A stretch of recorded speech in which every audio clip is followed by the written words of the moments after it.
Hey guys, today we're going to be testing out a new addition to the shop, the xTool D1 Pro, which I'm super excited to have. And I've always wanted a laser engraver and cutting tool. Luckily, this one will cut up to a 1/4-inch plywood, and it's going to be perfect for today's project, which I can't wait to get right into. Let's do it. For one of my first projects, I wanted to make one of those laser cut maps, and our family has a vacation home down in Florida in New Smyrna Beach, so I thought this was the perfect location to be able to get that water and the roads that we wanted to see on that map. So I used a website called Snazzy Maps to create my own custom maps or custom looking maps, and I started by going through and developing my cut layer, which was going to be the water. So basically I wanted to turn everything off, including the roads, any points of interest, as well as make sure that the water was black, and then I can use that to develop a cut layer. After getting that image positioned exactly where I wanted it and downloading that image, then I could move on to bringing in the roads and the airports and things like that. So I started with the airport, and I was able to make the airfield lighter and bring in the air strips by themselves and make those, adjusting those weights and colors to darken those up and make them more substantial. Then I was able to move on to the roads. I started with the local roads, changing those from white to black. And then I was able to move on to the arterial roads as well as the highways, doing the same thing, kind of removing all of those labels as well as making those black. Now this is going to be our engraved layer on top of that cut layer. So we're going to start by engraving, and then we're going to cut out all of the water. So again, for the engraved layer, it's just the roads. We got rid of the water, and we're going to make sure all of the roads are black, and then download that image exactly in the same position as the previous image. So as I said, the water is going to be our cut layer. So essentially we need to leave only that and create an outline around all of the water. So we need to make the land transparent essentially. And the way we need to do that is, actually all of this can usually be done in the xTool creative space. However, mine's a little bit more intricate, so I headed on over to Adobe Photoshop because that's what I have. Now Adobe Illustrator might be a better tool, or probably is a better tool for this. However, I have Photoshop, so that's what I'm using today. So I started by creating an image the size that I wanted, which was 11 by 11. And then I created 2 layers, one for the roads and one for the water. I imported my images onto each one of those layers and made sure that they were aligned with the top as well as centered on that layer. Then I went in and I was able to raster size both of those layers and start working on erasing that background from the water. Now to see the water behind the roads, and the reason I'm doing that is because there's a couple of bridges where I want to erase the water, I went ahead and selected the roads image and erased where the water would be. Then I went back to the water image and started erasing using the magic erase tool to erase as much of the land as possible that I could do quickly and easily.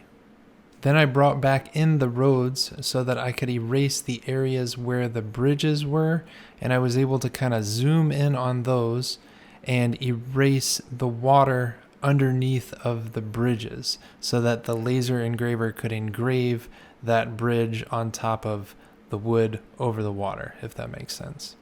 There's a neat trick when you're erasing to get a straight line, and that is to click the erase button, hold the shift key, and then click the erase button in the other spot, and that will give you a straight line. You can also use this around a curve if you select multiple spots of that curve, and it'll erase in that line around the curve.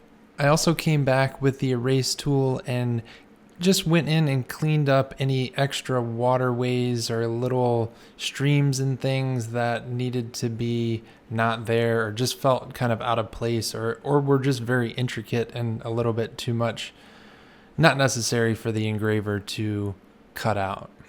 Finally, I just went all the way around the map and cleaned up any of that exposed land and erased all of that to get a transparent background for the land. Then I was able to export each one of those layers as a different PNG photo and bring it into xTool Creative Space. So back in the xTool Creative Space, I start by bringing in the water, and then I want to create an outline around that black water that I've imported. So I hit the outline tool and bump that all the way down to 0 so that we've got a nice flush outline all the way around it. And I'm able to create that cut file that I needed for the water. After that, then I can bring in the roads, and the roads are essentially, they're just an image, and I'm going to mess with the grayscale in order to get the background of that image or the gray part of the land that I wasn't able to erase all out, kind of get that out and make that as white as possible. So now we've got that set to engrave. We're going to go and adjust the material to walnut plywood, and which is what I'll be engraving on. And then we can go back to the cut layer and we're going to set that to cut. And that's going to adjust the power and the speed and make sure that all of that water is cut out. Now we can square up our walnut plywood on the laser cutter with a sacrificial board behind that. I know I should have a honeycomb panel behind that to get a cleaner cut on the back side, but I'm not too worried about that right now, and I'm going with what I got. So we got that plywood on the laser, and we can go ahead and start cutting that out, which is actually going to start engraving the roads first, come back, cut all the water out, and in the meantime, we're going to be painting up that back board, and we're going to be painting that with a navy blue paint to bring out the water. So we've got multiple layers of blue paint on the back panel, which is going to act as the water, and then we're going to lay our laser cut and engraved image on top of that. I'll be using that, all of the water that's cut out, as a template for the islands, and we'll glue those in place, and then we can come back and glue our land with the laser engraved roads on top of that. So one mistake I made when I was planning out the file, the cut file for this project, was to not include a border around the overall map. So I went ahead and cut that down on the miter saw as best as I could, and then I moved on to the frame. Now for the frame, I'm going to be using 1x2s, and I'm going to cut those down to size. I cut those down and assembled those with brad nails. Once I got the outer frame cut down, then I cut a couple other 1x2s to go on the inside to bring the map closer to the front of the frame.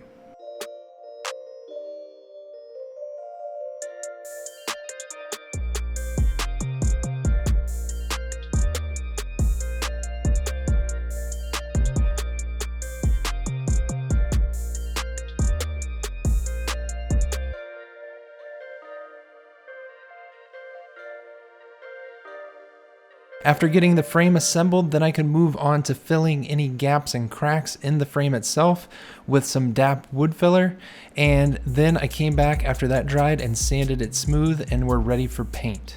Of course, I forgot to film the painting process. However, we went with a black paint, and I felt like that offered a lot of contrast to the map itself. I then took that map and I was able to take a little bead of silicone all around the edge of the frame and then push that map into place, and that was going to seal that up for the epoxy in the next step.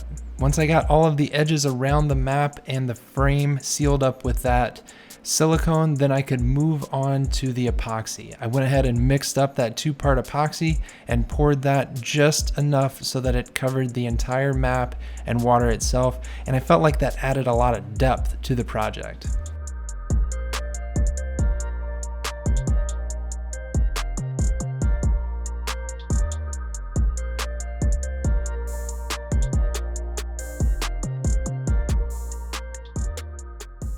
So I hope you guys enjoyed today's project. I loved how the map turned out with the water and all the detail of the rivers and the islands. Super excited to use this tool. We've actually already gone ahead and made some really cool signs for my son as well as my daughter. Now I did want to note that a couple of upgrades that I did to the D1 Pro was I added the extension arms to be able to double the area that the tool can engrave and cut for larger projects. I also added the air assist, which is huge when it comes to cutting with this laser. You can see the difference between when the air assist is not on and when it is on. If you want to make sure you don't miss out on any upcoming projects with this laser, make sure you hit that subscribe button right there. Until next time, be safe and happy building.